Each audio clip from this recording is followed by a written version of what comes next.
जो बोले सो निर्भय। सृष्टिकर्ता वाल्मीकि दयावान की जय। आज धर्म प्रेमियों, जय वाल्मीकि। हर हर वाल्मीकि। आज एक नित्यनेम के बहुत ही अहम हिस्सा, उसका एक बहुत महत्वपूर्ण हिस्सा है नित्यनेम का, जिसको हम कहते हैं योगिमा। योगिमा जिसका अर्थ होता है, जो पावन योग शिष्ट से लिया जाता है। पावन योग शिष्ट का मतलब भी कि जब दो चीजों का मेल होता है, विशिष्ट मेल, खास मेल, चेतना और परम चेतना का, आत्मा और परमात्मा का, वो जो एक परम मेल है। और मेल ही नहीं, बल्कि जो मैं योग शिष्ट को पढ़ते हुए जाता हूं, उसमें मेल या जोड़ भी एक ऐसी चीज है जिसको अलग किया जा सकता है। योग विशिष्ट का अर्थ तो ये है कि जब उस ज्ञान में हम उतरते हैं तो आत्मा परमात्मा से बिल्कुल वैसे जुड़ती है जैसे एक बूंद जब समुद्र में गिर जाए और बूंद को कहो कि अब बता तू क्या है, तो चारों तरफ उसे बूंद ही दिखेंगी या सागर दिखेगा। उसका अपना अस्तित्व, उसकी अपनी कोई सीमा, उसकी अपनी कोई रेखा, कोई किनारा है ही नहीं। जिसको कहते एक हो जाना, जोर से भी आगे एक हो जाना। और योगिमा पाठ भी ऐसा ही है। योगिमा पाठ जो है, इसको तब किया जाता है जब रात की समाप्ति हो रही होती है और दिन का उजाला हो रहा होता है। जिसको आप ना रात कह सकते हैं, जिसको आप ना दिन कह सकते हैं। जैसे कई बार हमें धरती और आकाश मिलते हुए नजर आते हैं। ये एक ऐसा समय है जिसमें आप कहीं भेद नहीं कर सकते। और यही समय संध्या के वक्त भी होता है, शाम को। उस वक्त दिन की संपूर्ण हो रहा होता है और रात की शुरुआत हो रही होती है। मगर हम भेद नहीं कर पाते भी इसमें उजाला ज्यादा है कि इसमें रोशनी ज्यादा है।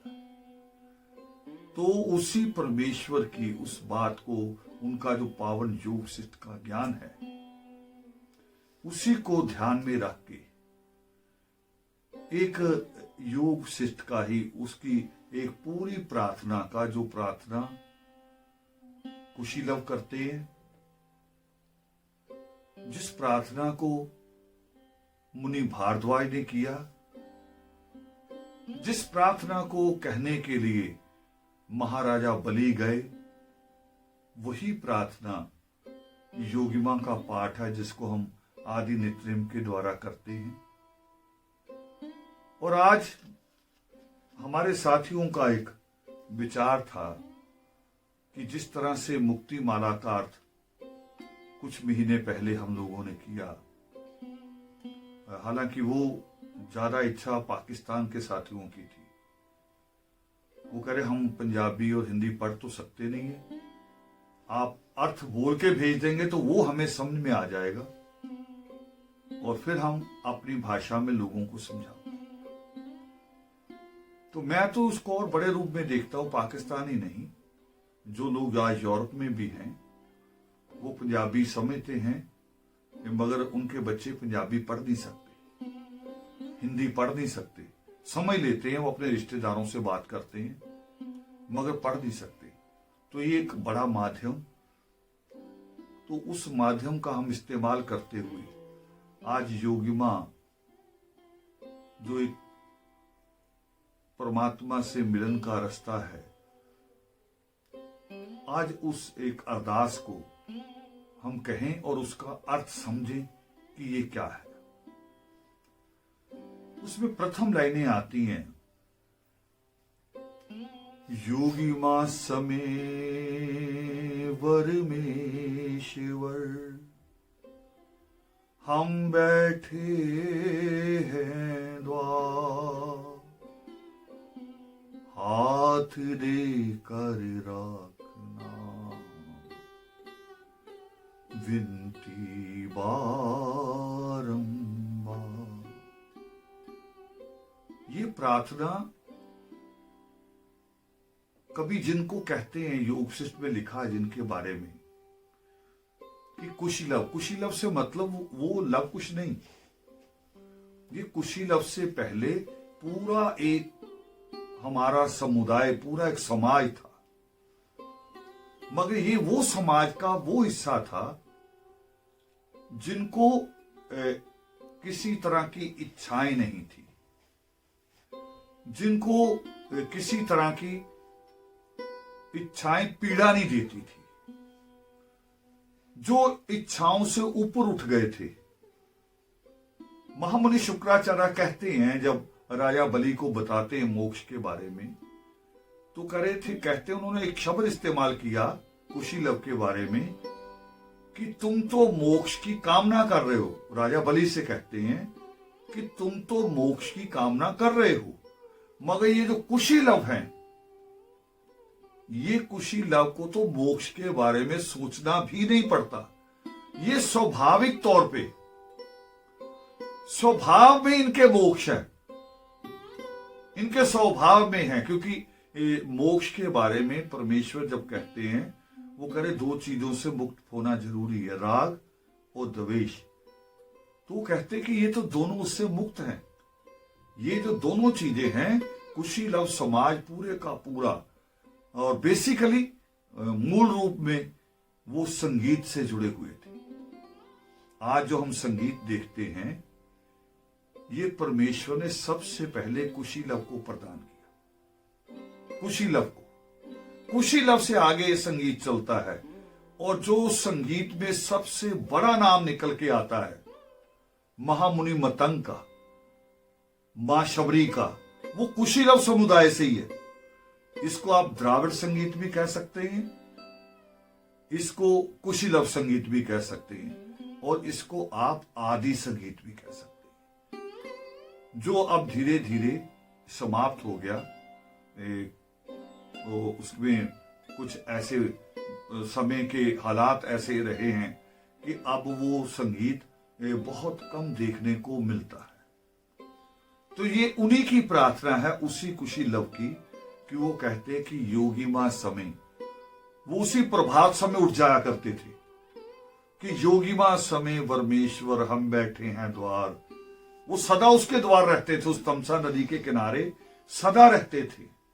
हाथ देकर राखना विनती बारंबार। कितनी कृपा होने के बावजूद भी वो कहते थे कि परमेश्वर अपना हाथ हमारे सिर पे बनाए रखना, नहीं तो हम तो थोड़ी सी कृपा के बाद कहना शुरू कर देते हैं कि मेरे पास बहुत कुछ है, मेरे पास बड़ा ज्ञान है, मेरे पास बहुत धन है। मगर वो तब भी कहते थे कि नहीं, तुम्हारा हाथ होना चाहिए। तुम्हारी अगर नजर इनायत करती है हमारे ऊपर तो मैं कुछ हूं, अगर तुम्हारी नजर मेरे से हट गई तो फिर मैं मिट्टी हूं। ये कुशीलव अरदास किया करते थे उस वक्त। तो उसी में वो आगे बढ़ते हुए कहते हैं, मन की माला चलती जाए श्वास श्वास पर नाथ, विषय विकारों से बचे मन बने तुम्हारा था। एक तो अनंत हमने स्थापित कर रखे हैं बाहर, जिनको आप मंदिर बोलते हैं, धर्म स्थान बोलते हैं। एक तो हमने ये कायम कर रखी हटकर, मगर एक जो हमारे हृदय के अंदर ही है, वो कहते हैं कि हमारी जो सांस, मन की माला, जो सांस है हमारी, ये सांस जब हम बाहर निकालें तब भी आधे वाल्मीकि नमो नमः निकले। सांस हम अंदर लें तो भी आधे वाल्मीकि नमो नमः, क्योंकि तेरा धाम तो मेरे अंदर ही है। मुझे किसी को नहीं सुनानी, मुझे किसी को नहीं कहनी। वो जो कबीर साहब कहते ना एक बात, वो कबीर साहब इस्लाम को नहीं कह रहे थे, कबीर साहब उनको कह रहे थे जिनको अजान के मायने भूल गए थे। अजान का मायना केवल इतना है कि वो एक मैसेज है भी समय हो गया है कुरान पाठ करने का, नमाज करने का, आप आ जाओ। मगर जो सोचते थे कि अजान सुन ली बस मेरा भी हो गया काम, तो कबीर साहब ने इस पे सवाल उठाया था कि ईटा पत्थर जोड़ के मस्जिद लई बना, ता चढ़ मुल्ला बांध दे, क्या बहरा हुआ खुदा।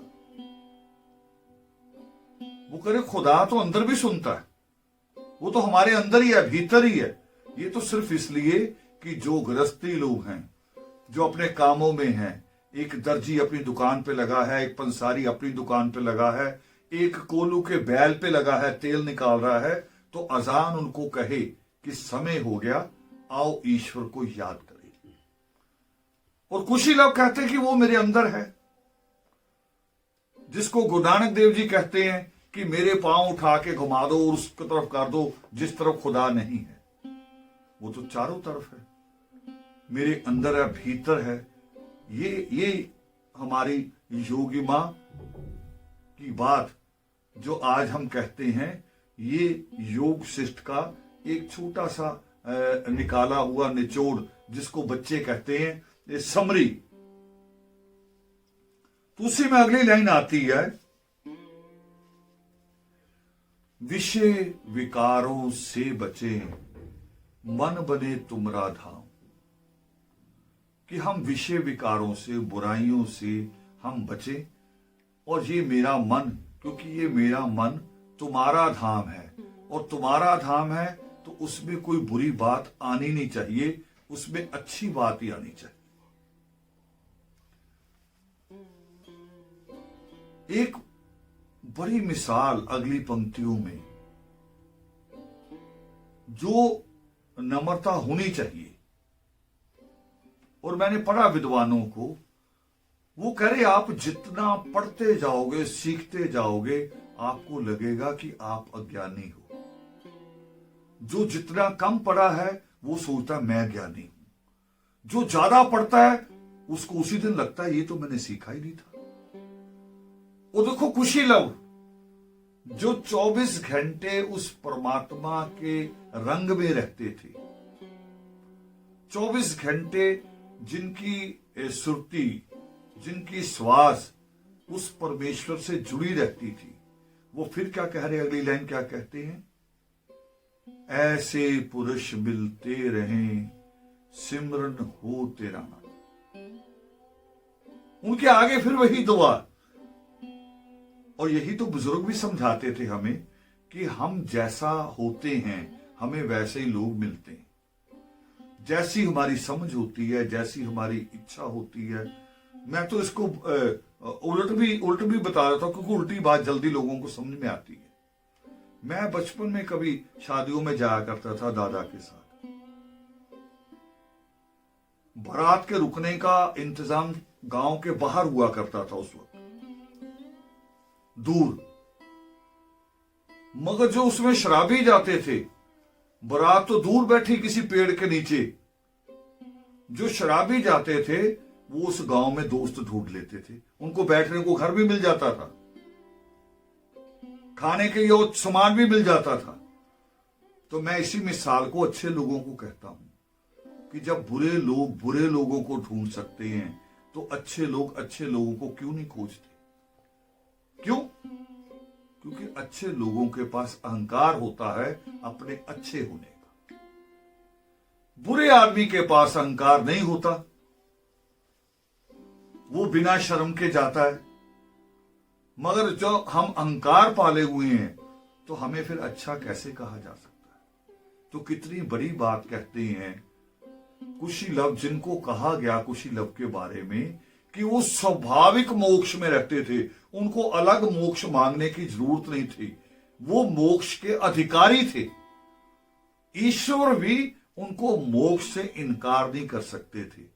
क्योंकि खुद ईश्वर कहते हैं, सृष्टिकर्ता वाल्मीकि दयावान कहते हैं पावन योग शिष्ट में कि आपका जो पुरुषार्थ है,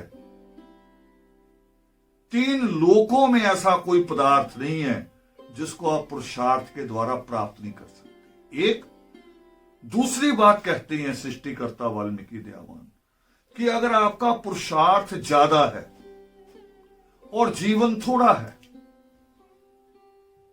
तो उस पुरुषार्थ का फल अगले जन्म में मिलेगा जरूर।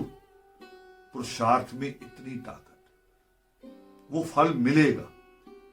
तो कुशीलव उसके अधिकारी थे, क्योंकि वो स्वाभाविक रहते थे उसी अवस्था में, जिस अवस्था में रहने के लिए परमेश्वर भारद्वाज को महीनों ज्ञान देते हैं कि तुम्हें ये करना पड़ेगा, तुम्हें ये करना पड़ेगा। कुशीलव को ज्ञान देने की जरूरत नहीं पड़ती थी, वो रहते उसमें थे, उसी रंग में रहते थे। तो आगे उनका आता है श्लोक, आगे योगिमा पाठ हम करते हैं। मन वाणी और कर्म से करें सदा शुभ काम। ये 3 तरह के कर्म होते हैं। एक कर्म जो मैंने अपने दिल में सोच लिया, चाहे अच्छा सोचा या बुरा सोचा, मन में सोच लिया। दोनों तरह का होता है। मेरे सामने से मुझे कोई गाली देने वाला निकला, मेरा अगर समझ कमजोर है, मेरी बुद्धि अगर कमजोर है, मेरी बुद्धि ने अगर यह स्वीकार नहीं किया कि संगत तुम्हारा रूप, मैंने अगर ये बात स्वीकार नहीं की, तो मैं सामने से निकलने वाले के लिए बद्दुआ मांगूंगा, अगर मेरा यकीन उस पुरुषार्थ में नहीं है, उस ईश्वर में नहीं है। क्यों? स्वाभाविक तौर पे सोचिए, इंसान है हम, जो जिन समाजों में भी हम रहते हैं, किसी देश में भी हो, भारत में हो, यूरोप में हो, अरब कंट्री में हो, कहीं भी हो, एक कानून नाम की चीज है। हर देश में एक लॉ है। वो क्या कहता है लॉ कहता है, कहां से शुरुआत होती है? 2 झगड़ने वालों में से, यहां से शुरुआत होती है। एक आदमी जो अपने आप को इनोसेंट कहता है, दूसरा जिसने उसके चोट मारी है, तो जाएगा किसके पास? पुलिस के पास।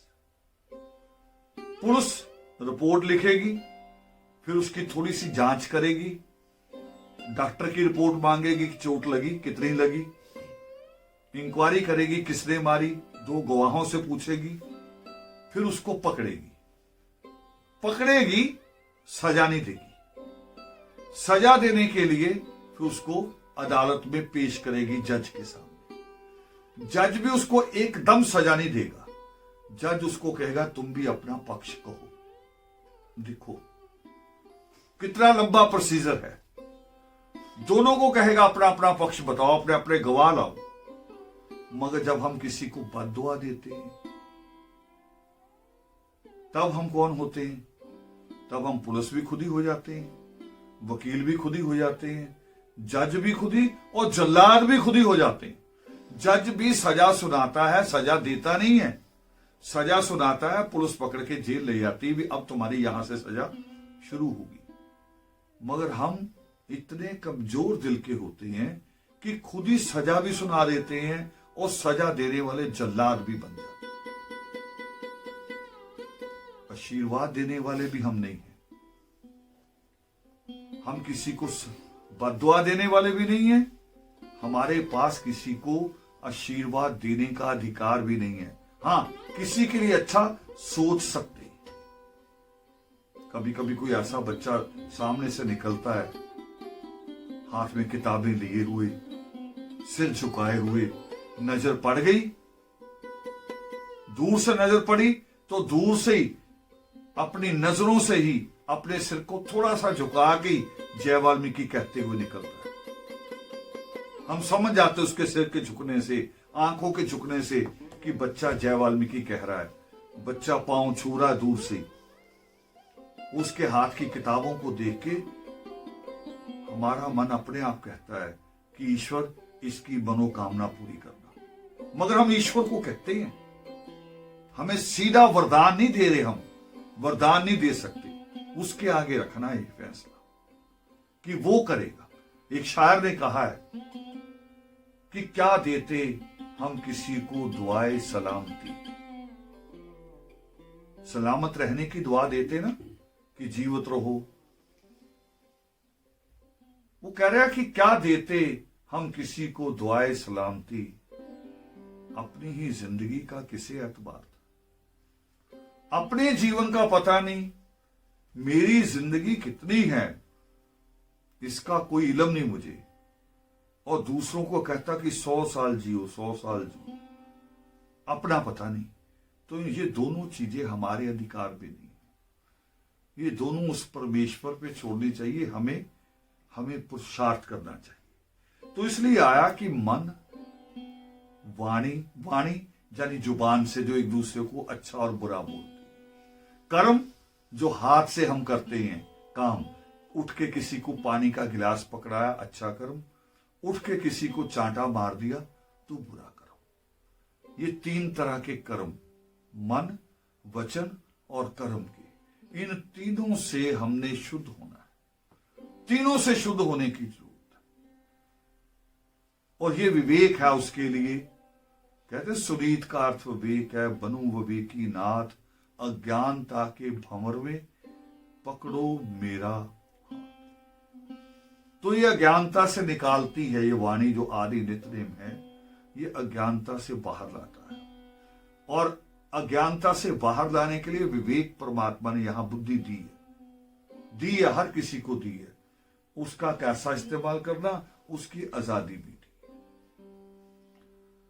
उसी में आगे चलते हैं। जब कुशील अब आगे बढ़ते हैं, हम सब लोग प्रार्थना जब करते हैं तो क्या आता है, सकल जगत के नाथ जी दीजो हमें वरदान, शांति और संतोष दो, बख्शो गूढ़ गया। कौन सी चीजें मांग रहे हैं? देखो हम क्या मांगते जाके, हम कई बार जाते हैं जब परमेश्वर के द्वार में, अभी प्रगट दिवस हुआ पूरे विश्व में, नतमस्तक होते बाद में है, पहले एप्लीकेशन रख देते हैं कि मेरे ये काम कर देना, मकान बनवाना, मुझे पास करा देना। अगर ईश्वर ऐसे करता भी 4 फ्रूट चढ़ा के किसी को पास कराने लगता, तो ईश्वर को हम कह सकते थे कि वो इंसाफ करेगा? वो तो इंसाफ हुआ ही नहीं। उसको मुंसिफ भी कहते हैं ना कि वो सबका इंसाफ करता, अंतिम मुंसिफ वही है, वो खुदा ही है। तो उसी अंतिम मुंसिफ के पास, सृष्टिकर्ता वाल्मीकि दयावान के पास फिर भारद्वाज जाता, फिर ब्रह्मा भेजते कि जाओ वहां जाके इंसाफ लो, तुम्हें मोक्ष वहां मिलेगा। फिर वो किसी और का नाम होता। महामुनि शुक्राचार्य कहते हैं कि जाओ वहां जाओ, उस परमेश्वर, उस जगदीश्वर के पास जाओ। नहीं कहते। और क्या मांगा जाता? फिर मांगना होगा, वहां वो मांगा जाता है जो हमारे बस में नहीं। परमेश्वर ने आधी ताकत इंसान को दी है। वाल्मीकि शब्द का ल आधा इसीलिए, आधे लोक पर लोक की रचना परमेश्वर ने की है, आधी रचना आदमी कर रहा है। आदमी इसी जमीन पे घर बना रहा है, कभी घास फूस के बनाए थे और अब पिलर डाल के, लेंटर डाल के उसको बनाता है, उसमें भी कई तकनीक इस्तेमाल कर रहा है। आधे लोक पर लोक की रचना इंसान को दी, मगर जो हमें नहीं दिया, जो हमारे बस में नहीं है, जो इंसान के बस में नहीं है, वो परमेश्वर से हम मांगते हैं। तो क्या मांगा? शांति, संतोष, गूढ़ ज्ञान, ये बहुत बहुत बड़ी चीज है और आपस में जुड़े हैं। इसको अलग अलग नहीं रख सकते, इसको अलग अलग नहीं कर सकते। आप कहो कि तीनों चीजें अलग अलग है तो अलग अलग नहीं है, तीनों का मेल है, मगर शुरुआत पीछे से करनी पड़ती है। जैसे भारद्वाज पीछे से शुरुआत होती है, पोते से शुरुआत होती है और दादा तक ज्ञान जाता है, तो इसकी शुरुआत होती गूढ़ ज्ञान से। हम साधारण ज्ञान की बात करते हैं, साधारण ज्ञान कि मुझे अपनी जेब का ज्ञान होना चाहिए कि मेरी जेब में क्या है, कितने पैसे हैं। अगर मुझे अपनी जेब का ज्ञान होगा, ऐसे उन बच्चों को जो बच्चे किसी एग्जाम की तैयारी करते हैं, कई बच्चे एकदम कहते हैं मुझे हमें आईएएस का करना, मैं उनको कहता आईएएस के स्टेप है, कदम है, पहले नीचे वाली तैयारी करते चलो, नीचे वाली, एकदम ऊपर नहीं जा सकते। यानी अपना इल्म होना चाहिए हमें कि मेरे पास कितना ज्ञान है या कितना धन है, तो जेब पे आ जाते हैं वापस। अगर हमें ये ज्ञान हो कि मेरी जेब में क्या है, फिर हम कितने बड़े बाजार में चले जाएं, कितने बड़े शॉपिंग मॉल में चले जाएं, बताओ संतोष होगा कि नहीं होगा? क्योंकि पहले यहां का ज्ञान है ना कि यहां क्या है जेब में, तो फिर वहां चाहे बड़े बड़े एलईडी टीवी रखे हुए हो, वहां महंगे महंगे गिफ्ट रखे हुए हो, जेवरों की दुकान हो या गारमेंट्स की, वो हमें परेशान नहीं कर सकती, क्योंकि अगर यहां का ज्ञान है। तो जब आपको ये ज्ञान है तो आपको सब्र है, आपको सब्र है तो इसका मतलब आपकी शांति भंग नहीं हो सकती। शांति भंग किसकी होती है? ये जो बच्चे, कई बार हम पढ़ते हैं कि बच्चे ने एग्जाम के में पास ना होने के कारण सुसाइड की कोशिश कर ली या कर ली। ये वही बच्चे करते हैं जिनको ज्ञान नहीं था कि मेरी अपनी योग्यता कितनी है, या उसको ये ज्ञान नहीं है कि जो लोग पास करते हैं, जिन्होंने मेरे से पहले पास किया, वो भी इंसान है और मैं भी कर सकता हूं, मगर मुझे उनके जितना त्याग, उनके जितनी तपस्या करनी पड़ेगी, ये जरूरी है। उतना ही उतनी अब मैं आईएएस वालों बच्चों को कहना चाह रहा हूं इसी के माध्यम से कि 12 से 16 घंटे की आपकी सिटिंग, केवल किताबों के साथ सिटिंग हो सकती है। अगर आप बैठ सकते हैं एक जगह जम के, चाहे वो चेयर हो, चाहे वो आपका दीवान हो, चाहे वो आपका एक छोटा कमरा भी हो 8 बाई 10 का, अगर 12 से 18 घंटे 16 घंटे आप बैठ सकते केवल अपनी किताबों के साथ दोस्ती करके, आपको कोई मतलब नहीं होना चाहिए कि दूसरे कमरे में बुआ आई है, आपकी मौसी आई है, इसका अगर आपको कोई ज्ञान नहीं, अगर आप ये नहीं करेंगे तो आपको आईएएस बनने से कोई रोक नहीं सकती दुनिया की। ईश्वर स्वयं आपके पीछे आके खड़े हो जाएंगे, स्वयं आपको लगेगा कि आपकी कलम ईश्वर के हाथ से चल रही है, क्योंकि ईश्वर ने कहा कि कोई ऐसा पुरुषार्थ नहीं जिसका फल ना मिले। ये ईश्वर का वादा है। तो आप 12 से 16 घंटे पुरुषार्थ के लिए तैयार हैं तो कोई दुनिया की ताकत रोक नहीं सकती। मगर आप कहो कि जी अब 12 से 16 घंटे मैंने 4 दिन तो कर लिए, अब 4 दिन के बाद मैंने 2 दिन बुआ के यहां घूमने जाना है, तो समझो आपने अपनी तपस्या खराब कर ली। आपने खीर बना के उसमें राख डाल दी। ये तपस्या तब तक नहीं छोड़नी जैसे राजा बलि ने नहीं छोड़ी थी, मुनि भारद्वाज ने नहीं छोड़ी थी। वो करे जब तक परमेश्वर दिखाई नहीं देंगे, परमेश्वर साक्षात सृष्टिकर्ता वाल्मीकि दयावान साक्षात खड़े नहीं हो जाएंगे आके, मुझे उनके चरणों का स्पर्श नहीं मिल जाएगा, तो मैं उठूंगा नहीं एक बालक की तरह। यही करना पड़ेगा आपको। गूढ़ ज्ञान, उसका सब्र तो फिर आपकी शांति कोई भंग नहीं कर सकता। योगिमा यानी कि आपको दोनों तरह का, आपके आध्यात्मिक जीवन में भी, आपके व्यक्तिगत जीवन में भी, और आपके जो प्रोफेशनल जिसको आप कहते हैं, क्या यह सोना प्रोफेशनल ही है, आपको उस प्रोफेशनल जीवन में भी आपको ये चीजें मदद देती हैं। यानी जो सृष्टिकर्ता वाल्मीकि दयावान का ज्ञान है वो पोंगा पंडित वाला ज्ञान नहीं, वो पूरा वैज्ञानिक ज्ञान है। देखो कितनी वैज्ञानिक बात है कि आपको ज्ञान हो अपनी जेब का या अपनी बुद्धि का, तो आपको सब्र होगा तो शांति होगी। है कि नहीं वैज्ञानिक बात? पूरी तरह से साइंस से जुड़ती कि नहीं जुड़ती, उसके नियमों पे आधारित है। तो आगे चलते हैं हम। आगे जो मोक्ष के बारे में परमात्मा जो कहते हैं, जैसे पुरुषार्थ के 4 हिस्से हैं, वो 4 हिस्से जीवन के अनुसार है। पहला धर्म वो हिस्सा है जो बचपन से जवानी तक पढ़ने का। दूसरा अर्थ, जो जवान होके कमाने का।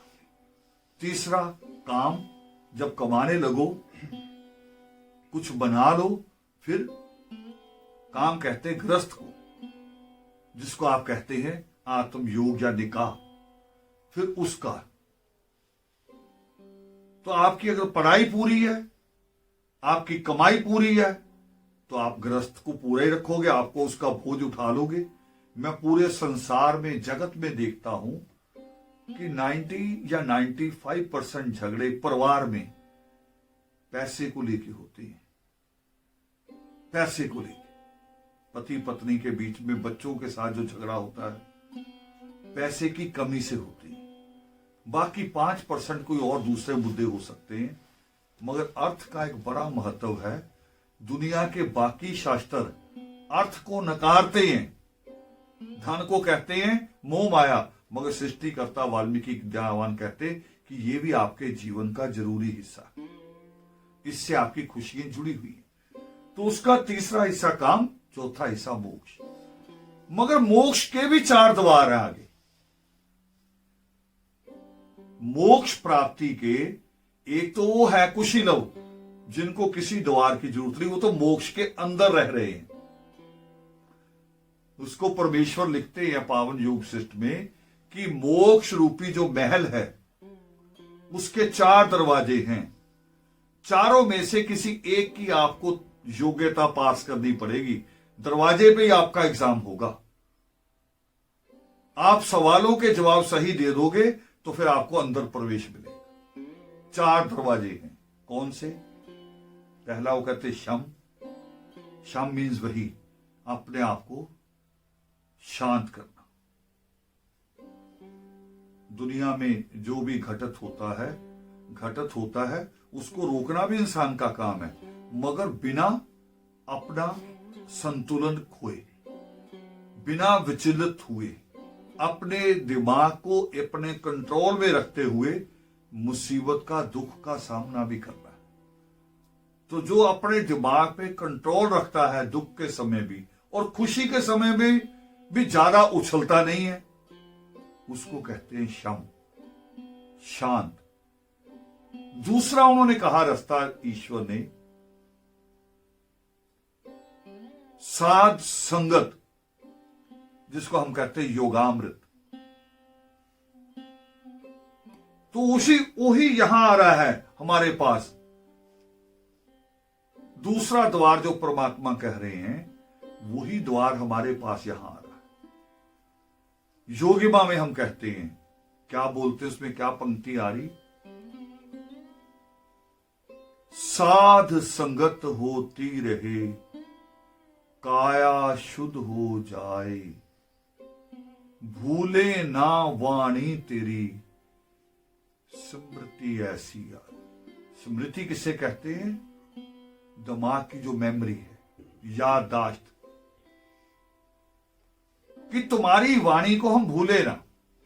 और मानव जब परमात्मा की वाणी को, हमारे माँ बाप भी कहते हैं जब हम घर से निकलते कई बार तो एक आध बात कान में कहते कि ये बात याद रखना, भूलना ना, वो भी कहते हैं। तो परम पिता परमात्मा भी, उसकी वाणी को भी याद रखना जरूरी है। उसकी बात को भी अगर हम याद रखेंगे तो दुनिया में हमेशा हम सुख प्राप्त करेंगे।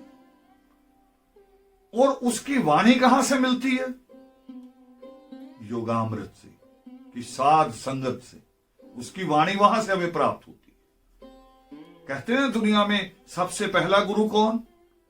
मां। मगर मां कहां से सीखेगी? योगामृत से। योगामृत में बैठेगी मां, साध संगत में बैठेगी तो वहां से सीखेगी, और जो वहां से सीखेगी वही अपने बच्चे को देगी। मैं यहां थोड़ी सी बड़ी बात करना चाह रहा हूं। लोग कहते हैं, बच्चे को साथ लाते हैं कि हम अपने बच्चे को यह बनाना चाहते हैं। मैं कह रहा हूं भी ये मुश्किल है। 3 साल का बच्चा है, 5 साल का बच्चा है, 7 साल का बच्चा है, अब आप कह रहे हैं कि हम इसे ये बनाना चाहते हैं, ये अब मुश्किल है। आप इसके जन्म से पहले मुझे आके कहो तो परमेश्वर ने रास्ता दिया, मैंने नहीं। परमेश्वर ने रास्ता दिया, आप जो चाहोगे बच्चा वो बनेगा। ये घटना है नहीं कि जब मां सीता उतर जाती वाल्मीकि आश्रम को देख के, लक्ष्मण को कहती कि मुझे यहीं उतार दो। वो कह रहा, मां आपकी हालत ऐसी नहीं है, आपके पेट में बच्चा है। वो कह रही इसीलिए जरूरी है। अब इस बच्चे को जो वातावरण मिलना चाहिए इस वक्त, आज डॉक्टर भी कहते हैं कि मां जो सोचती है वो बच्चे पे असर पड़ता है। और इसमें केवल मां नहीं, हमारी भूमिका भी होती है हम सबकी। अगर हम मां को परेशान रखेंगे तो वो बेचारी क्या सोचेगी?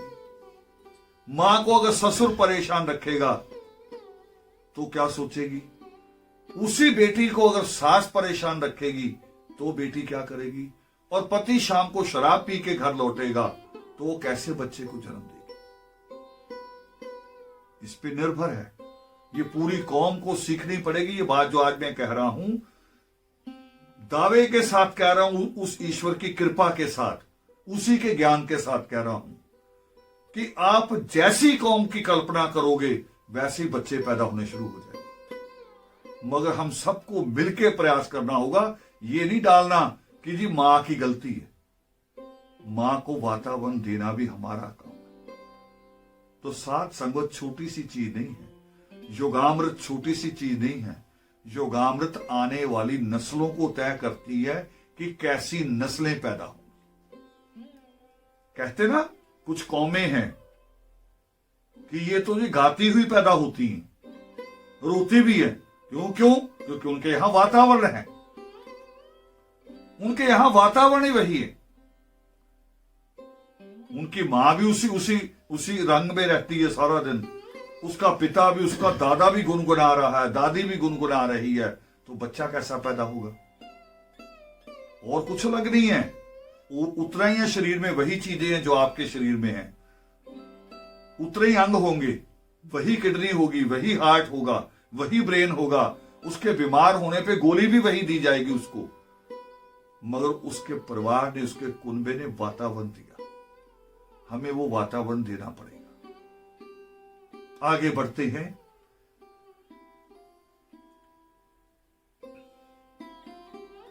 बहुत अच्छी पंक्ति है आगे, सारे अंधविश्वासों को तोड़ती हुई। नित्रे में एक श्लोक आता है और इन्हीं पंक्तियों से जुड़ा हुआ, मगर पहले हम योगिमा की पंक्ति बोलेंगे। थाली ले कर हाथ की बीच में वंदना दो, प्रसाद तेरा गुणगान है, संगत तुम्हारू। बहुत बड़ी बात है ये, बहुत बड़ी। इसी बात को जो पहली लाइन है कि थाली लेकर हाथ की, हम करते ना जब पाठ, तो मैं कहता हूं भी उल्टे हाथ के नीचे ऊपर सीधा हाथ रख लो और अंगूठे जोड़ लो। जब आपके अंगूठे जुड़ते हैं ना, जब आप उल्टे हाथ के ऊपर सीधा हाथ जोड़ के अंगूठे जोड़ते हो, तो आपके अंगूठे आदि पावन सत्या बनाते हैं। यानी आपको परमेश्वर का अगर चित्र या उनकी मूर्ति भी नहीं ना, आप जंगल में हैं और आप इस मुद्रा में बैठ गए, तो आपने परमेश्वर को सामने स्वीकार कर लिया। थाली लेकर, जिसको मां सुजाता भी कहती है, महात्मा रावण ने भी यही युद्ध लड़ा था कि पाना आत्म ज्ञान गर, अडंबरों का क्या काम, एक कोना ही बहुत है, बस करने को ध्यान करने के लिए, उस परमेश्वर को याद करने के लिए, सुरती शब्द को जोड़ने के लिए किसी बड़े बड़े अनंत की, बड़े बड़े तीर्थों की जरूरत नहीं है। बल्कि बड़े बड़े तीर्थों पे जाके तो कभी कभी शांति भंग हो जाती है, क्योंकि सारी दुनिया होती, हम रोक नहीं सकते, होना भी चाहिए उनको, वहां तो मेला होता है। और आप अपने घर के कोने में बैठ जाएं तो वहां शांति होती है, क्योंकि वहां आप बैठे हैं ईश्वर को याद करके। बाकी जगह आप जा रहे हैं तो आप किसी इमारत को देख रहे हैं, किसी प्रतिमा को देख रहे हैं, और कभी भीड़ को देख रहे हैं, कभी भीड़ के जयकारों को देख रहे हैं। आपका मन, आपका चित्त कई कई चीजों के विचार में है। तो यहां भी वही बात आई कि थाली लेकर हाथ में, बीच में वंदना धूप, धूप की भी जरूरत नहीं, किसी धूप अगरबत्ती की जरूरत नहीं। जो गुरु नानक देव जी कहते थे ना कि धूप अगरबत्ती, इतनी सी तो धूप होती है, इतनी सी अगरबत्ती, वहां परमेश्वर तक कहां पहुंचती है। वो कह रहे धूप यहां लगाओ, ऊपर वाले कमरे तक नहीं पहुंचती, तो परमेश्वर तक कैसे पहुंचे। और परमेश्वर को किसी धूप अगरबत्ती की जरूरत नहीं, उसने तो फूल, बूटे, जंगल, पेड़ इतने बनाए हैं, इतनी महक देने वाले बनाए हैं कि जिसकी महक से, उसकी एक महक, जिसको आप कहते हैं ऑक्सीजन, उसकी एक महक से पूरा संसार जी रहा है। और उसको हम अपनी धूप अगरबत्ती की सुगंध भेज रहे हैं, जिसने सारा कुछ दिया। इसकी जरूरत नहीं, आपके दिल की जो प्रार्थना है, वंदना, बीच में वंदना धूप, आपकी जो प्रार्थनाएं हैं, आप जो उससे डायलॉग करना चाहते हैं, आप भले उससे लड़ना क्यों ना चाह रहे हो, लड़ भी सकते हैं हम ईश्वर से। हम अपने मां बाप से तो कई बार लड़ते ना, गोद में बैठ के लड़ते हैं। गोद में भी बैठ जाएंगे बाप के, और बाप का मुंह खींच के अपनी तरफ करते हैं कि इधर इधर मुंह करो, पहले मेरी बात सुनो। ये अधिकार होता है बच्चे के पास। मां की चुन्नी, मां जिसको अदब समझती है, कभी कभी बच्चा चुन्नी खींच लेता, नहीं पहले मेरी बात सुनो। चुन्नी खींचने का अधिकार किसी और के पास है, मगर बच्चे के पास है, मां ने दिया है। हम परमेश्वर से भी ऐसे ही बात कर सकते हैं, मगर हमें उसे उसी तरह से अपनी मां मानना पड़ेगा। पहला ये शर्त है कि आपने उसे पिता माना कि नहीं माना। आप केवल लालच में तो नहीं है, तो लालच तो हमारी दादी, अनपढ़ दादी भी पहचान जाती है हमारा लालच, तो वो परमेश्वर क्यों नहीं पहचानेगा कि ये मुझे सच में श्रद्धा में मान रहा है कि किसी लालच में, किस में मान रहा है। यूं परमेश्वर भी समझ जाएगा, उसे भी पता चल जाएगा। तो हमारी वंदना, एक और शब्द आता है, विद्वान कहते हैं कि हम गलत मांग सकते हैं। मैंने किताब में पढ़ा, उसमें लिखते हैं सरदार गुरबख्श सिंह पीतलनी, वो कहते हैं कि कोई लहर किसी सागर की पूजा नहीं करती। कोई लहर किसी सागर की पूजा नहीं करती, क्योंकि उससे अलग होने की हिमाकत वो कर ही नहीं सकती। पूजा तो तब करेंगे ना जब उससे अलग होंगे। अलग होने वाले पूजा करते हैं, जो समझते हैं कि मैं ईश्वर के साथ उसी का अंश हूं, उसको अलग से पूजा की भी जरूरत नहीं। वो तो अब जैसे बच्चा माँ बाप को कहता है कि सुबह मुझे कॉपी चाहिए, सुबह मुझे नया सूट चाहिए, वो तो ऐसे सीधे अधिकार से कह सकता है। तो यही बात यहां आती है कि थाली लेकर हाथ की, बीच में वंदना धूप, प्रसाद तेरा गुणगान है। प्रसाद पे भी बड़े सवाल है। मुझे पाकिस्तान से फोन आया प्रगट दिवस से 2 दिन पहले। हमारे एक साथी हैं, बहुत अच्छा बच्चा है, राजीव ठाकुर।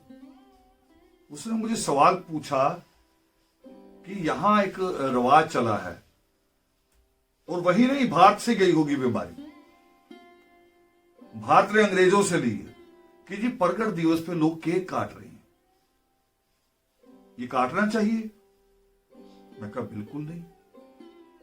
जब मैं तिलक को मना कर रहा हूं, जब मैं हवन को मना कर रहा हूं कि हिंदू से हवन नहीं लेना, तो अंग्रेज से केक भी क्यों लेना है?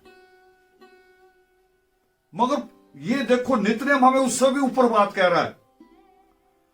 वो कह रहा किसी प्रसाद की जरूरत ही नहीं, जो बाहरी प्रसाद है, जो मुंह से खाया जाता है, पेट जिसको हजम कर लेता है, उस प्रसाद की जरूरत नहीं। ये प्रसाद कितने समय साथ देता है? ये प्रसाद कितना समय साथ देता है? खाना हम खाते हैं सुबह, दोपहर को दोबारा भूख लग जाती है, दोपहर को खाते हैं, शाम को भूख लग जाती है। मैंने तो प्रसाद पे और भी स्टडी की। भारत में औरतें एक व्रत रखती हैं करवा चौथ का, और उस दिन क्या खाती है?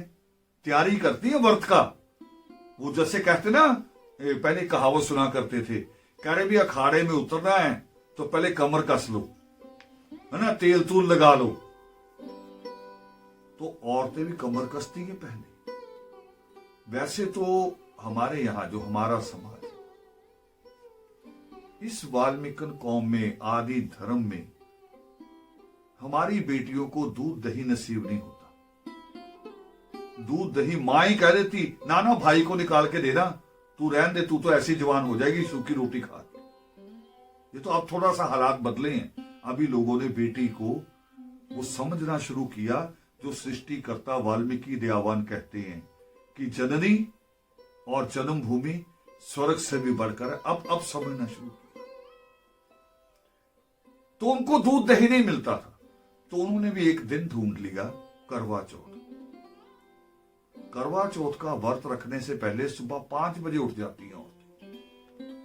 5 बजे उठ के लीटर या आधा लीटर दूध, जितना कभी उनको मिला ही नहीं, उनको तो इतना सब नहीं मिलता, इतना थोड़ा सा, उस दिन लीटर आधा लीटर दूध में फेनिए, कहते फेनिए हैं, होता मैदा है।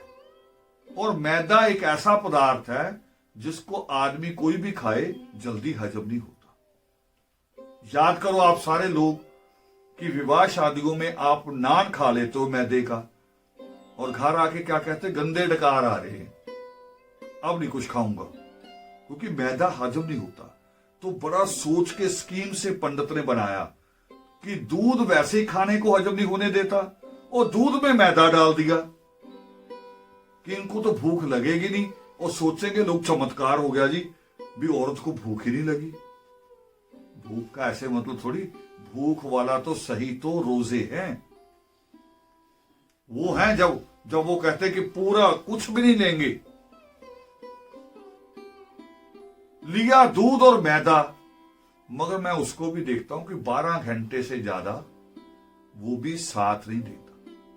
सुबह 5 बजे लेती हैं, शाम को 5 बजे बाहर निकल के चांद को देखेंगी, चांद ही नहीं आया, अभी नहीं आया। अरे 5 बजे थोड़ी आएगा, 7 बजे के बाद आएगा। मगर सिर्फ 5 बजे खोजना शुरू कर देती, क्योंकि खोज यहां से नहीं हो रही होती, खोज यहां पेट से हो रही होती, भूख से। और मैं उसमें भी देखता हूं, रोजों में भी, रोजा खोलने के लिए खजूर को चुना गया। पहले मेरी समझ कहती थी कि खजूर इसलिए शायद चुनी गई कि खजूर अरब कंट्री का ही फल है, पर बाद में मैंने पाया कि नहीं, वहां विद्वानों ने सोचा होगा खजूर जो होती है उसमें सबसे ज्यादा कैलोरी होती है। ये जो लोग मांसाहारी हैं, इनके खाने में 150 कैलोरी होती है, नॉन वेज वालों की, और खजूर में 352 आपके नॉन वेज से भी डबल से भी ज्यादा, कि वो ताकत देगी आपको 24 घंटे भूखा रहने की। मगर वो भी 24 घंटे साथ नहीं देती। तो फिर कौन सा प्रसाद है जो आपका जीवन भर साथ देगा? वो उस परमेश्वर की वाणी है, उसका ज्ञान है। वो कहते हैं कि समुद्र से चिड़िया चोंच भर ले तो पानी नहीं कम होता, मगर मैथमेटिशियन से पूछेंगे, किसी गणितज्ञ से पूछेंगे, तो वो कहेगा नहीं हुआ। वो निकाल देगा दशमलव इतना इतना इतना इतना इतना कम हुआ है। मगर ज्ञान बांटने से कम होता है? ज्ञान बांटने से तो बढ़ता है। वो अलग ही गणित है, उससे बढ़ता है, उसमें घटता नहीं। तो ये संदेश हमें नित्यनेम के द्वारा मिलता है। और अगली पंक्ति हमें और बड़ा करती है। वो कह रही संगत तुमरा रूप। ये स्वीकार करना बड़ा जरूरी है। जब कभी भी, आज के बाद याद रखो, जब कभी किसी योगामृत में जाओ, जिसको आप सत्संग कहते हैं, जब कभी भी जाओ, पूरे मनोयोग से जाओ। अगर आपका मन तैयार है, वहां बैठे हर आदमी को उस परमेश्वर की आत्मा मानने को तैयार है, तो जाओ। अगर आपको कुछ चेहरे वहां परेशान करें, आपको लगे कि यह गंदा चेहरा है, तो फिर उस योगामृत में मत जाओ। मना के जाओ। जिसने मुझे गाली दी तब भी मना के जाओ कि ये उस परमेश्वर का ही रूप है। ये मना के जाना पड़ेगा, फिर परमेश्वर खुश होगा। इसकी छोटी सी मिसाल है कि मां के बच्चों से प्यार करो, मां आप पे खुश हो जाती है। आप मां के बच्चों को डांटो तो मां रुस्वा हो जाती है। और इतना होती है कि मां के बच्चों को, उन बच्चों का नाना कौन हुआ? बच्चों का नाना कौन होता है? मां का पिता। अगर वो नाना भी बच्चों को ज्यादा डांट देना, तो मां अपने बच्चे उठा के चल देती है, कह रही मेरे बच्चों को देख देख के जलते। यही सिद्धांत उस परमेश्वर के बारे में। वो योगेश्वर वाल्मीकि का दिल भी उतना ही है, जो एक क्रौंच की पीड़ा बर्दाश्त नहीं करते। वो इंसान का इंसान के साथ द्वेष कैसे बर्दाश्त कर सकते? तो इसलिए कहा गया कि संगत तुमरा रूप, योगी मां की तरह अपनी आत्मा और परमात्मा को मिला के वहां जाओ। आगे क्या आता है? वाल्मीकि सतनाम को, वाल्मीकि सतनाम को जो सिमरे मन लाए, सच्चे नाम के जाप से भवसागर तक। ये कोई जादू मंत्र नहीं कह रहा हूं मैं। ऐसा नहीं है कि वाल्मीकि वाल्मीकि वाल्मीकि किया हमने और हम किसी भवसागर से तर गए, ऐसा नहीं है। इसको समझ लेना, अपने जहन में बिठा लीजिए। वाल्मीकि नाम असल में कोई नाम नहीं है। असली बात तो, रहस्य तो यहां है। जो गूढ़ रहस्य है वो इस नाम में है, इस शब्द में। दुनिया के जितने भी शब्द कोश हैं, जितनी डिक्शनरीज हैं, किसी भी लैंग्वेज में हो, पंजाबी में, उर्दू में, अरबी में, फारसी में, अंग्रेजी में, डच में, फ्रेंच में, किसी में भी हो, उसमें वाल्मीकि शब्द का मीनिंग नहीं मिलेगा। बाकी हर शब्द का मीनिंग होता है। किसी का नाम अशोक है तो उसका अर्थ है कि जिसको कोई दुख नहीं, अशोक यानी दुख से रहित। किसी का नाम प्रकाश है तो उसका अर्थ है रोशनी। किसी का नाम विनोद है तो उसका मतलब जो हमेशा खुश रहे। हर शब्द का अर्थ है, विनोद का अर्थ खुश, हर शब्द का अर्थ होता है। मगर वाल्मीकि शब्द का अर्थ दुनिया के किसी शब्द कोश में नहीं मिलेगा। राम शब्द का अर्थ मिलेगा कि अंधेरा है, कृष्ण का अर्थ मिलेगा काला, श्याम रंग, काला। मगर वाल्मीकि नाम के बारे में जब आएगा, लिखा मिलेगा शब्द कोश में, मगर अर्थ नहीं मिलेगा, भाव अर्थ मिलेगा। भाव अर्थ क्या लिखा मिलेगा? वहां लिखा होता है कि वो ऋषि मुनि या वो महर्षि जो भी लिखते हैं जिन्होंने रामायण लिखी, बस ये तो कोई अर्थ नहीं हुआ ना। मेरा नाम दर्शन, तो दर्शन का अर्थ होता है फिलॉसफी, फलसफा। शब्द का अर्थ मिलेगा। जो रावण शब्द है जो मैंने चुना बाद में, उसका अर्थ किया नागपुर यूनिवर्सिटी के वीसी रहे हैं doctor Madhusudan Chansarkar, vice chancellor रहे हैं वहां के। उन्होंने इसका अर्थ किया कि रावण का अर्थ होता है कि जो खगोल विज्ञानी होते हैं, स्पेस के, जो स्पेस के ये जो ग्रहों पे जाते हैं उनकी स्टडी के लिए, उनके जो साइंटिस्ट होते हैं उसको कहते हैं रावण। रावण शब्द का ये अर्थ, मगर वाल्मीकि शब्द का अर्थ नहीं है। क्यों? क्योंकि वाल्मीकि शब्द असल में एक नहीं है। ये जो अगली लाइन आई ना कि सच्चे नाम के जाप से भव सागर तर जाएं, ये वो नहीं है झूठे वाला कि कोई पत्थर मिलेंगे जो तरेंगे पानी में। ऐसा कोई पत्थर नहीं होता। ये तो जब ज्वालामुखी फटता है तो उसके जो, आप ज्वालामुखी क्या, आप कभी दाल को उबलते हुए देखो, जब पानी से उगता है तो उसके भी बुलबुले से बनते हैं। ज्वालामुखी फटता है और फट के जब गिरता है तो जब सूख जाता है, पत्थर के अंदर हवा होती है, उस पत्थर को आप तैरा दो, उसके ऊपर चाहे आप रावण लिखो, उसके ऊपर चाहे आप मेघनाथ लिखो, उसके ऊपर चाहे आप कुंभकर्ण लिखो, आप चाहे एकलव्य और बबरीक लिखो, वो पत्थर तैरेगा, वो डूबेगा नहीं कभी, वो कभी नहीं डूबता। मगर वो कौन सा है जो हमें जीवन के भाव सागर से पार करा दे? वो कोई पत्थर नहीं है, वो वाल्मीकि नाम के 7 गुण हैं।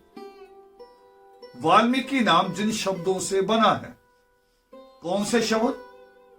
वरम और वशिष्ठ, आदि और अनंत, लोक परलोक रचयिता, मन मुनि नाथा, ईश्वर, ईश्वर यानी वरों का मालिक, इच्छा पूर्तिक और कल्याण करता। ये 7, जैसे 7 ही रंग होते हैं, 7 ही स्वर होते हैं, ऐसे परमेश्वर के 7 गुणों को आगे से आगे आप और बना सकते हैं। 7 रंगों का मिक्स करके कुछ भी बनाते रहो, मगर मूल 7 है, मूल 7 है। स्वर भी 7 हैं, उनको मिक्स करके कितने गीत बनाओ, कितनी धुनें बनाओ, कितने राग बनाओ, रागनियां बनाओ, मगर स्वर 7। ऐसे परमेश्वर के 7 गुणों को मिला के कहते हैं हम, सतोगुण आए स्वभाव। वो यही सतोगुण तो है, और जिसमें ये सतोगुण आ गए वो भव सागर पार हो गया, वो इस मोह माया से बाहर आ गया, वो मोक्ष के द्वार पे जाके खड़ा हो गया। ये योगिमा का पाठ। आगे उसमें क्या आ रहा? पढ़े सुने जो योगी मां। अब यहां बड़ी बात है, बहुत बड़ी बात है। मैं क्या देखता हूं कि हम, जैसे होता ना कि किसी की शादी है और आजकल का जो बिहेव है, कह रहे जाना तो नहीं था, मैंने समय तो है नहीं, बस मुंह दिखाना, बस मैंने मुंह दिखा के आ जाना। अब ये चलन ऐसा चला कि शादियों में नहीं, मृत्यु पे भी लोग यही करने लगे। वो करे यार फला मर गया, टाइम तो है नहीं, अब क्या करे, मर गया अचानक ही, बस मैं शक्ल दिखा के आ रहा हूं, बस शक्ल दिखानी मैंने। चलो दोनों जगह भी झूठ चल सकता है, किसी के आत्मयोग में या किसी निकाह में या किसी की मौत पे चल सकता है कि मैं मुंह दिखा के आ जाऊं, मगर लोग तो योगामृत के साथ भी यही करने लगे हैं। वो कह रहे भी उन्होंने वाल्मीकि योगामृत रखा है सत्संग, जाना तो था नहीं मैंने, मगर मुंह दिखाऊं, बस मुंह दिखाई कर दी मैंने। ईश्वर के साथ भी मुंह दिखाई। नित्यनेम का भी यही, लेके हम बैठते हैं, एक पेज से 80 पेज पे गए, खत्म हो गया, फिर ईश्वर को करे कि ले संभाल, अब रख ले अपने पास, मैंने तो 80 पेज पूरे कर दिए, अब तुमने मेरी सेफ्टी बना के रखनी है, मेरी लिस्ट भी तुम्हारे पास है, वो भी पूरी कर दी। चलो आप तो फिर भी 80 पेज पढ़ लेते हैं, बोधियों ने तो एक नया काम खोज रखा है, तो कई 100 सालों से, अभी नए का मतलब आज नहीं, कई 100 सालों में आप जाओ बुद्ध विहारों के बाहर देखो, बाहरी बुद्ध विहार के बाहरी, जहां भी बुद्ध मंदिर होगा उसके बाहरी लोहे के टीन, नीचे से एक कोई लकड़ी का डंडा, उसके कील लगा रखा, उसके ऊपर लोहे के टीन को उल्टा लटका के पेंट कर देते हैं और उसके ऊपर पूरे श्लोक लिख देते हैं, पूरे श्लोक लिख देते हैं। और जो जो अपने घर से निकलता है, कोई पैदल है, कोई साइकिल पे है, कोई स्कूटर पे है, वो उसके पास आते हैं, अपनी गाड़ी को करीब करते और ऐसे हाथ लगा के उसको घुमा देते हैं, लोहे के ड्रम को वो कील पे लगा है, वो घूम जाता है। जब वो घूम गया, कह रहे मेरे मंत्र पूरे हो गए, मेरा पाठ पूरा हो गया, मैंने अपना सारा जो भी जैसे कुरान में कहते हैं कि कुरान की आयतें मैंने पूरी पढ़ ली, मैंने ग्रंथ साहब के श्लोक पढ़ लिए। तो बुद्ध धर्म में ये होता है, उसको हाथ लगा के ऐसे ऐसे लगा के, कई लटके होते हैं, उनको लगाते लगाते निकल जाते, करे हो गया बस। ईश्वर के साथ भी मजाक, इसलिए आई अंतिम लाइन कही गई योगिमा में कि अगर ध्यान पूरा है, अगर समय पूरा है, अगर आपका दिल और दिमाग पूरी तरह से यहां उपस्थित है तो करो, नहीं तो ना करो। क्या लाइन आ रही? पढ़े सुने जो योगी मन, पढ़े सुने जो योगी मां, देकर पूरा ध्यान, उन पर दाता वाल्मीकि जी होते हैं दयावान, उन पर दाता वाल्मीकि जी होते हैं दयावान, होते हैं होते हैं। पावन योग सिस्टम का भी यही है। उसमें जब परमेश्वर कहते हैं भारद्वाज को कि तुम्हें अपने विषय विकारों को एक तरफ रख करना पड़ेगा, उनसे मुक्त होना पड़ेगा, तो भारद्वाज एक सवाल कर देते जैसे बच्चे करते, बच्चे को अधिकार है। आपके बच्चे भी कई बार ऐसा सवाल भी पूछते होंगे कि आप कई बार आपको ऐसे सवाल पे शर्म भी आ जाती, कभी कभी उनके सवालों पे गुस्सा भी आ जाता है, मगर बच्चा वो पूछ सकता है। क्यों?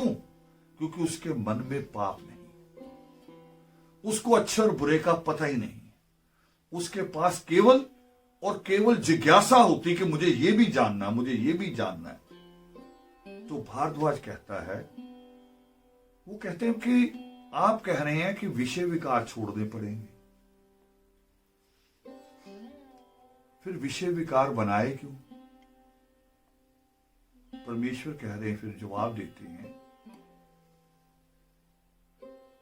कि जब हम किसी बर्तन में कुछ डालते हैं, किसी बर्तन में दूध डालना है तो उस बर्तन में से अगर चाहे राख गिरी हुई है, चाहे धूल मिट्टी है, चाहे उस बर्तन में पानी रखा हुआ है, चाहे तमसा जल क्यों नहीं रखा हुआ, मगर अगर आपने दूध संभालना है तो बर्तन को पहले खाली करना होगा अगर दूध को शुद्ध रखना है। मगर उसके बाद ये नहीं है कि आप तमसा जल का इस्तेमाल नहीं कर सकते हैं। मगर जब दूध संभालना है तब बर्तन का शुद्ध होना जरूरी है। जब आपने ये ज्ञान प्राप्त करना, जब आपने परमात्मा के चरणों में जाना, घुटने टेक के बैठना है, तब आपका दिल और दिमाग दोनों उन्हीं चरणों में होने चाहिए। उस वक्त छोड़ने को नहीं कहा, नितने में ही आता है। परमेश्वर ने और बात कही, परमेश्वर हंसते हुए कहते हैं योग शिष्ट में ही, वो कह रहे भारद्वाज तुम ये क्यों भूल जाते हो कि जितने लोग आज जंगलों में आए, आज तक जितने लोग जंगलों में आए घर छोड़ के, वो वापस फिर दोबारा घरों को ही गए हैं। प्रकाश होने के बाद, ज्ञान होने के बाद, रोशनी मिलने के बाद वो दोबारा घरों को ही गए हैं और ईश्वर ने रोका नहीं है। मगर उस वक्त शुद्ध होना जरूरी है। जैसे कोई निशाना लगाता है तो उसको कहा जाता है भी बस टारगेट देखना है, टारगेट जरूरी है। मैं अभी आईएएस की बात कर रहा था तो कह रहा था कि अगर बाहर बुआ आए तो बुआ की आवाज भी सुननी नहीं है अगर आईएएस बनना है।